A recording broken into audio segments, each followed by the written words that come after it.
Study shows wearing a tie could reduce blood flow. Scientists in Germany recently conducted a study which shows that wearing a tie could actually be bad for your health. According to Business Insider, the study was conducted by taking MRI scans of 15 men who wore ties and 50 men who didn't. The researchers found that tie wearers received 7.5% less cerebral blood flow than those who didn't wear ties. According to a separate study conducted by the British Journal of Ophthalmology, wearing a tie could also increase the risk of eye problems such as glaucoma and cataracts, as it restricts the blood flow in the arteries and veins of the neck.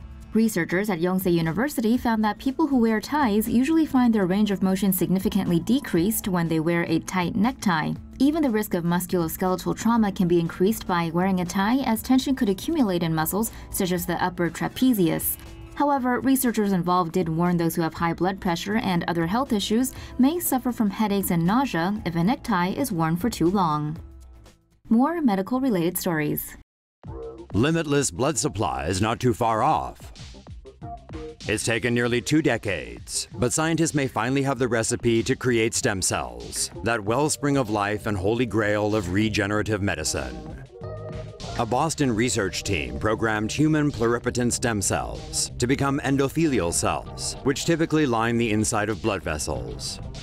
These were injected with special proteins called transcription factors, then transplanted into mice. Weeks later, the cells had multiplied, and in some cases formed a wide range of human blood cells in the mice's bodies. A second research team used blood cells from mice and injected them with a mix of transcription factors. The cells morphed into stem cells after incubating in petri dishes designed to mimic a human blood vessel environment. When injected into weak mice that had been treated with radiation, the stem cells regenerated both blood and immune cells. The mice recovered and went on to live full lifespans. The groundbreaking research from both teams provides hope for patients who suffer from blood cancers and other diseases. But tests need to be carried out to determine any negative effects before the procedure can go to human trials.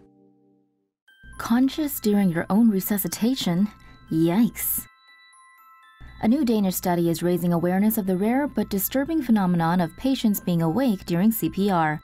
A doctor at the Euroanesthesia Congress in Copenhagen presented the case of a 69-year-old man who went to the hospital after 3 days of indigestion but suffered cardiac arrest while being admitted. A medical team immediately began chest compressions. CPR was administered for the next 90 minutes, with the patient reportedly showing signs of conscious awareness throughout. A high level of awareness during CPR is extremely rare, according to experts, since blood flow to the brain is often insufficient. Strangely, the man's heart remained non-functioning and without electrical activity, which caused him to lose consciousness each time doctors held off on CPR. Despite being given several shots of epinephrine, his heart failed to restart on its own. The man eventually died after compressions were stopped for good. An autopsy later revealed that the patient suffered a complete aortic dissection, a lethal condition in which blood is forced between the inner and outer aorta layers. Since the decision to terminate CPR happened while the man was still conscious, it raised serious ethical questions, including the use of sedation when resuscitating patients. That poor woman. A British woman has lost nearly all of her limbs, all because of one hospital's medical blunder. On Christmas Day 2014, Magdalena Malik had to get surgery at Luton and Dunstable University Hospital after discovering she'd suffered an ectopic pregnancy. While in recovery, she developed a high fever and rashes on her legs, both classic signs of sepsis that doctors then misdiagnosed as an allergic reaction. Her condition led to kidney damage and septic shock, but while the kidneys were saved with dialysis and a transplant, her gangrenous limbs were too far gone. After waiting an agonizing 6 months, Malik's decaying legs, arms, and fingers were finally amputated. Sadly, her relationship with her partner broke down during the trying ordeal, and she has had to cope with the disability on her own, including relearning basic, everyday tasks. The hospital has since apologized and admitted their mistake, but Malik is hell-bent on taking legal action against them, if only to prevent more negligence in the future. Fetal pacemaker ready for human trials. Researchers at the University of Southern California first developed a micro pacemaker for fetuses 5 years ago, and the device is now ready for its first human trial. The fetal pacemaker is a slim cylinder with components that include a single transistor relaxation oscillator, an epoxy capsule, and a small lithium battery. The pacemaker is implanted into a fetus through a 3.8mm diameter insertion cannula. The battery is able to power the device for about a week. When the power runs low, a high-powered field generator can be used to generate a radio frequency magnetic field outside the body. This wirelessly recharges the battery through inductive coupling.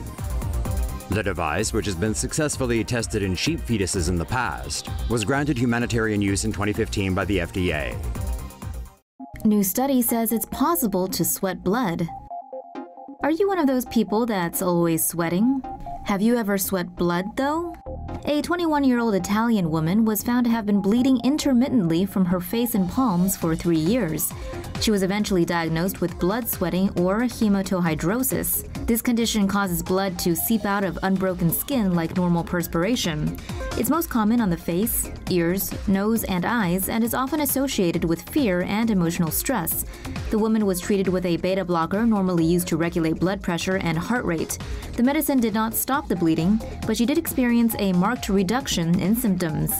Medical experts still don't know what causes the condition.